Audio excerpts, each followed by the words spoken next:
Hartas cosas han pasado en los últimos días, pero antes de eso te cuento que puedes ir por tu Fructo, donde se transforma la fruta en la mejor agua saborizada. La elección perfecta para tu empresa con vitaminas, antioxidantes y sin azúcar añadido. Si quieres una máquina de agua saborizada, entra a fructo.cl o llama al más 569-7386-4430. Y en Bendito Residuo encuentras un emprendimiento que nace desde la necesidad de generar un cambio cultural en el manejo de nuestros residuos. Reciclar, reutilizar, todas las R's están aquí en Bendito Residuo, una empresa que promueve la gestión sostenible y la conciencia medioambiental. Conócelos en benditoresiduo.cl. Y nuestro columnista ya fue por su café Amati, que es importado directamente desde origen, asegurando una excelente calidad. En cafeamati.cl hay diferentes variedades de café arábico y blends. Conoce todo sobre Amati, la cualidad de un café fresco. Yo hoy martes me tomé como 2 cafés ya, así que estoy recargada para hablar de este tema que requiere atención. Fernando Mendoza, historiador, como todos los martes. ¿Cómo estás? Bienvenido.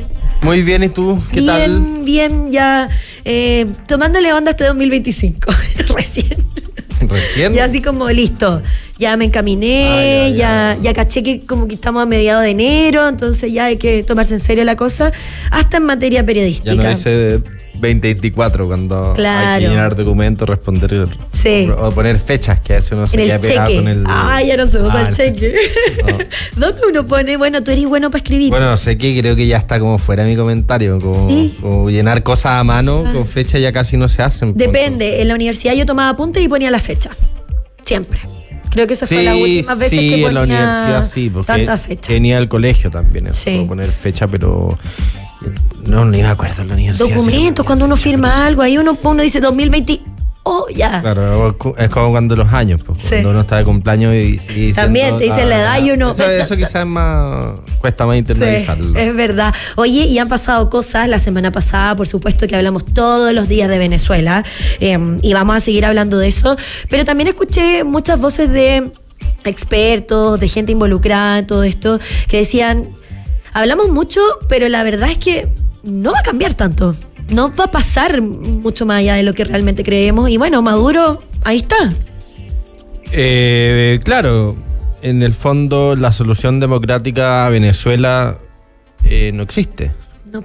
Ese es el principal punto. ¿Qué significa? Que la única forma que Maduro termine su mandato es a través de las armas, a través de una guerra. Sí, Simplemente eso es lo que deja en evidencia lo que ha pasado después de las elecciones del 28 de julio, porque esto ya se arrastra hace varios años, pero para refrescar la memoria sobre la situación a corto plazo. Una consulta muy cortita, pero podríamos separar, no sé si tú has hecho ese ejercicio, pero en la historia de Maduro gobernando, si se le puede decir así. Sí, porque es un gobierno al final. Claro, la forma es otra cosa, pero al final es un gobierno. Por eso la bajada. ¿Se puede separar? Te lo pregunto porque lo escuché también de algunos especialistas. La vía armada, o sea, como su apoyo desde los militares ahora, que es algo actual, a lo previo, aquí hay una parte de Maduro en que era diferente. Él gobernaba desde otra arista. Y ahora es como, bueno, Maduro está ahí porque tiene el apoyo militar. Sí, Maduro está ahí porque tiene el apoyo militar.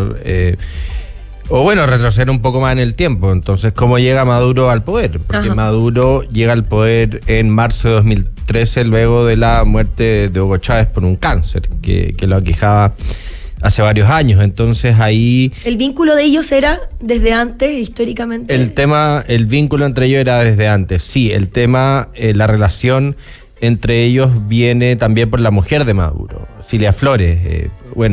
Según la nomenclatura del régimen, ella es la primera combatiente, porque el cargo de primera dama se considera muy burgués.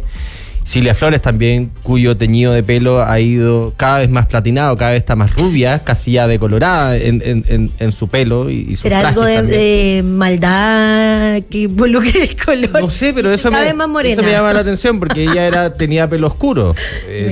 Su color de pelo natural es oscuro, pero si tú vas viendo a medida que Maduro más se queda en el poder, más rubia se va poniendo. No sé qué reflejará, o si será el tema de la belleza de la Miss Mundo venezolana, que también es algo muy... No sé, Inkira. Sí. No sé en qué irá, pero... No es menor. No sé si es un complejo de Barbie o quizás más poder requiere un color más amarillo, la verdad que desconozco.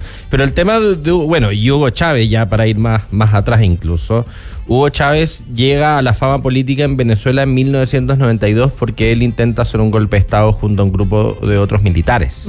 Ahí es cuando Hugo Chávez se hace conocido a nivel nacional, porque antes de febrero de 1992, que es la fecha en la que ocurre este golpe, nadie tenía idea quién era Hugo Chávez. Nadie, absolutamente nadie. Era un soldado de baja categoría que plantea que la situación del país no es la correcta y por ende los militares deberían tomarse el poder para inventar en rumbo de un país que consideraban corrupto, más o menos como el diagnóstico de Chile y los 30 años estallido, una cosa de alguna manera asimilable a esto. Pero desde un dolor, digamos.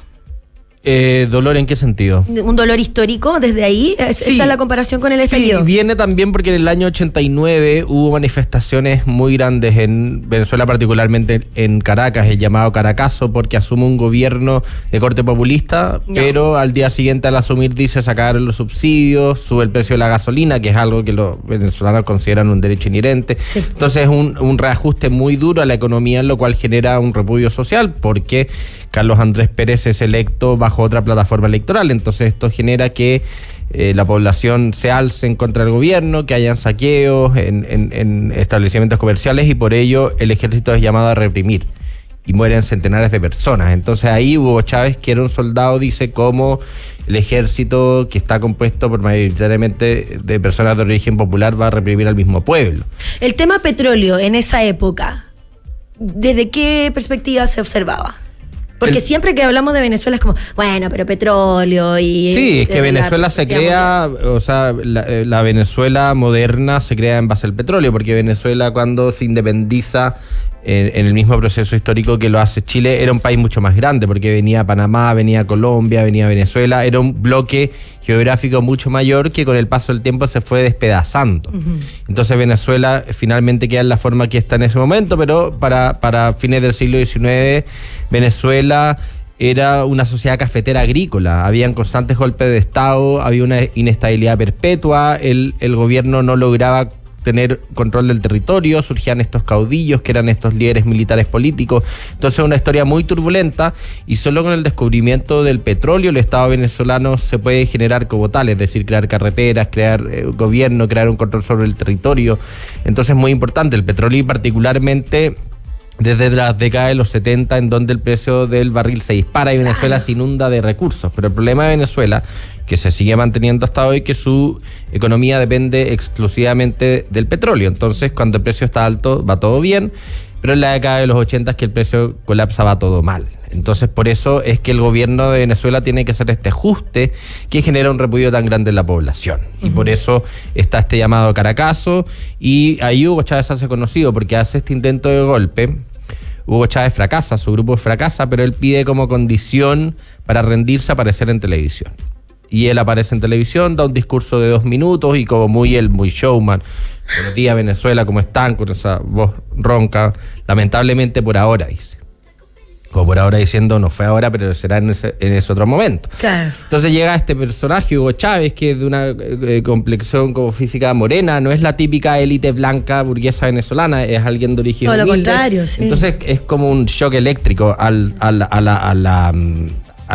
la política venezolana, porque llega alguien con un discurso muy llano, muy directo, que diagnostica que hay un problema grave, que ahora no pudieron, pero lo podrán hacer, y es alguien que se parece a cualquier otro venezolano. Y a la larga, como eso también influyó en la visión del mundo hacia Venezuela, sí. Porque uno inevitablemente, ahora, en perspectiva, vemos la imagen, uno dice Venezuela, se te viene Chávez, se te viene Maduro a la mente. Y también, por ejemplo, claro, y ahí es donde Chávez pasa a ser conocido, se va a la cárcel, y ahí Cilia Flores, quien es abogada, lo va a defender, y como Cilia Flores era pareja de Nicolás Maduro, se conocen.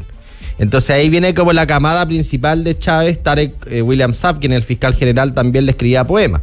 Entonces como la corte, que todavía domina Venezuela, lo conoce a Chávez particularmente después del golpe, en donde ahí él adopta esta imagen política y se hace conocido, porque antes del 4 de febrero de 1992, que fue el intento del golpe, no lo conocía nadie. Entonces ahí inicia su carrera política. Posteriormente Chávez es electo. democráticamente, en el sentido que postula unas elecciones limpias y transparentes, y triunfa. Y con ello, ¿quién diría? Maduro, Cilia Flores y todo este cortejo de gente que él fue conociendo en su tiempo en prisión, ya se van apernando al círculo nuclear del poder y son quienes básicamente dominan. Entonces ahí ya volver a 2013, Chávez muere y Nicolás Maduro es designado como su sucesor, cosa que Hugo Chávez lo hace en un discurso a fines del 2012. Él vuelve de su tratamiento en Cuba y dice eso y se va. Ahora hay varias voces que afirman que Nicolás Maduro fue electo sucesor de Chávez porque él tenía un contacto con los cubanos, que fue Cuba quien designó a Nicolás Maduro como su sucesor, porque constitucionalmente Diosdado Cabello era el que debería haber asumido la presidencia interina porque él era el presidente de la Asamblea Nacional. Sí, pues, chuta, ¿y tú crees que sea así? Sí, probablemente, porque Cuba al final... Cuba involucrado, o sea, de todas maneras. Obvio. Pero a ese nivel. No es un secreto que Cuba tiene una influencia extraordinaria sobre Venezuela y que básicamente le dio un impulso considerable a Fidel Castro, que en los 90 estaba ahí a medio morir saltando. Sí. Eso se sabe. También Fidel, bueno, después Raúl y todo. Raúl y los que están todavía. Y Maduro fue a Cuba a fines de los 80 a tener un curso de adoctrinamiento, porque básicamente como gobierna Maduro es lo mismo que se hace en Cuba. Los militares tienen un gran control, particularmente sobre la economía, porque a través del control de la economía se enriquecen y por ello no van a traicionar al poder. Porque las únicas dos formas que caiga un gobierno es que haya una revuelta popular masiva y a eso va a ligar las dos cosas, o que el ejército lo derroque. Y esa figura se ha ido fortaleciendo. Y eso, en los dos casos, de Cuba y de Venezuela. Claro, porque básicamente Venezuela es un calco a cómo gobierna Cuba. Sí. Entonces, y particularmente estas características del régimen cubano se han notado mucho más ahora con Maduro, que con esta crisis económica tiene una oposición popular mucho mayor y por otra parte no estaba tan seguro en el cargo. Entonces se dice que Diosdado Cabello tenía una perspectiva más militar nacionalista, no tan izquierdista, entonces Cuba le resultaba más cómodo tener a Maduro. Imagínate tú que cuando Chávez se le diagnostica el cáncer, él se trata en Cuba, se trata en La Habana con doctores cubanos, no se sabe muy bien lo que está pasando. O ahora, por ejemplo, luego de las elecciones se mandaron a tropas cubanas para reprimir. También el servicio de inteligencia venezolano está muy basado en las técnicas represoras de Cuba. Imagínate, Cuba, la misma familia ha mantenido el poder desde el año 59. Sí, por supuesto. O sea, si hay alguien que sabe cómo mantenerse en el poder a través de la fuerza, son los cubanos. En Cuba, sí. Cuba. O sea, eso no es una evidencia histórica. Tampoco, sin que cambien las cosas, tampoco uno estoy lo diciendo ve. un secreto así pornográfico. O sea, es evidente, es evidente. Entonces, por eso llega Maduro al poder, y también justamente cuando Maduro llega al poder, los precios del petróleo colapsan.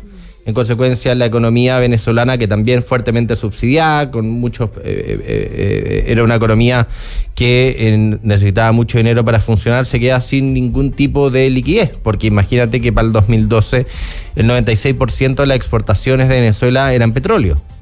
Entonces, 96%. Una locura. Entonces, y no hacían nada, y no hacían comida, no hacían nada. Lo único que hacían era petróleo. Entonces, ¿qué pasó? Colapsa el petróleo, la economía entra en una parálisis.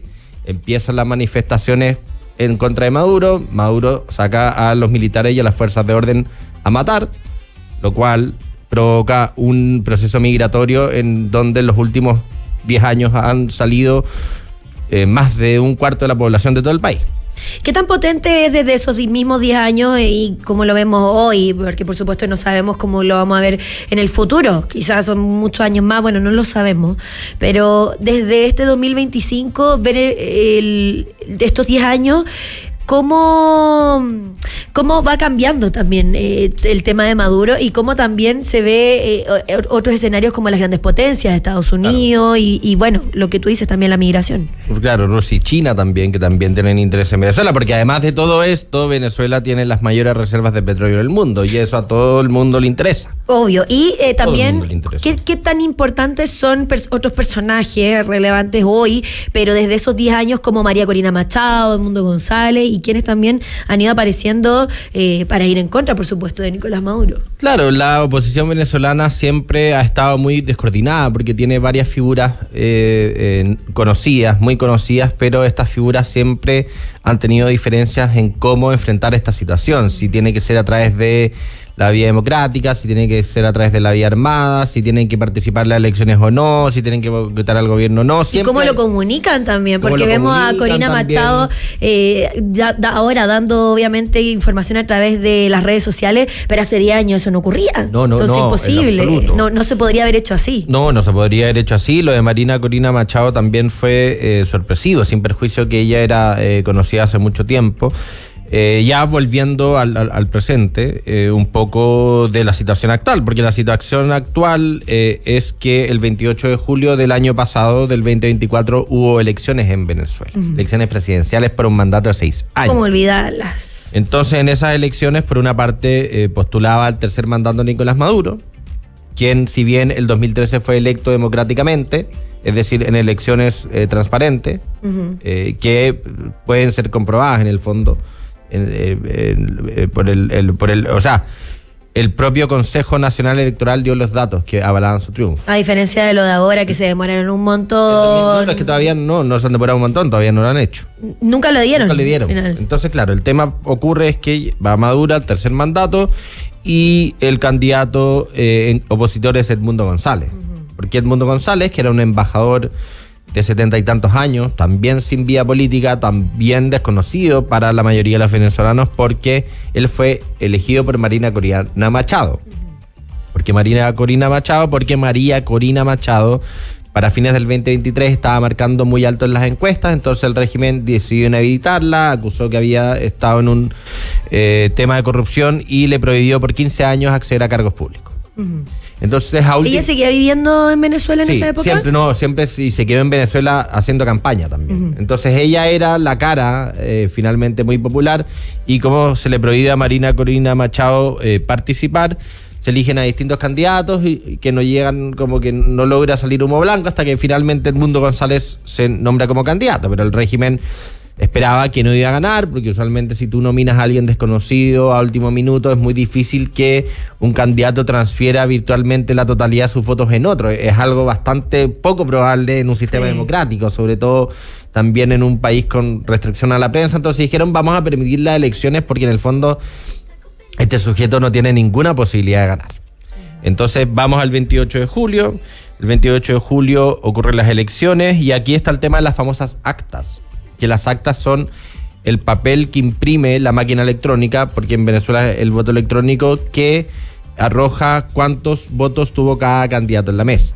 Estas actas después van al Consejo Nacional Electoral, que sería el similar a nuestro CERVEL, que tiene la facultad de analizarlas y dar los resultados oficiales.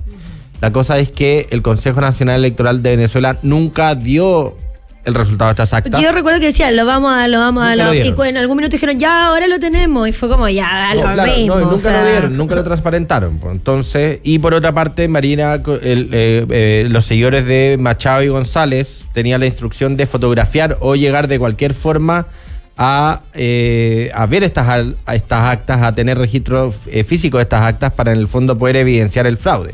Lo que terminó pasando que el comando opositor reunió más del 80% de las actas, y estas actas arrojan un triunfo muy holgado de Edmundo González, 70-30. Entonces, en consecuencia, no hay resultados oficiales, porque el único que puede dar resultados legales es el Consejo, pero el Consejo nunca quiso mostrar las actas. Entonces, de ahí pasamos al 10 de enero, que es la toma de posesión, y Edmundo González dijo, yo voy a ir a Caracas a tomar el poder porque yo gané el poder. Y María Corina también había dicho que iba a llegar, y salieron estos videos en los que aparecía ella como casi que siendo secuestrada. Fue toda una locura. Fue toda una locura. Entonces, lo que ocurre, claro, el 10 de enero, entonces el régimen cierra las fronteras terrestres por 3 días. Cierran las fronteras aéreas por 3 días y además había una recompensa para Eduardo, para una recompensa, y no solo eso, activan los sistemas de defensas aéreas, es decir, que si el avión entraba lo iban a botar.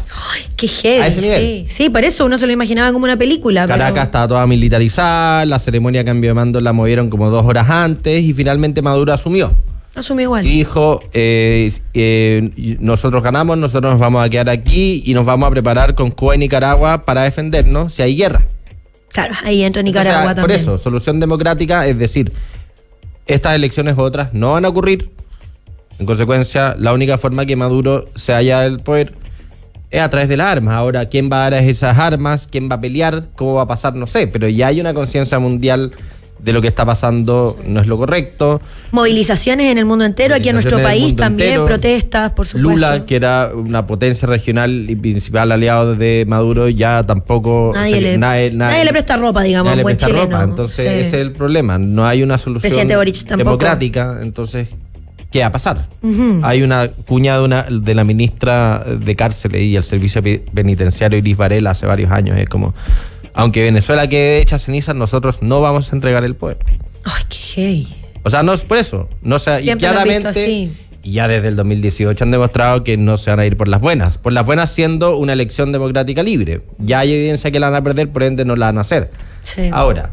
Por eso, lamentablemente, la única solución es que haya una guerra, pero ahora, ¿quién va a pelear esta guerra? ¿Quién está dispuesto a pelear esta guerra? Y con Cuba y Nicaragua, como tú dices, de aliados, ¿qué tan fuerte, bueno, Cuba sabemos, nos quedan 2 minutos, pero ¿qué tan fuerte es Nicaragua en tema militarizado?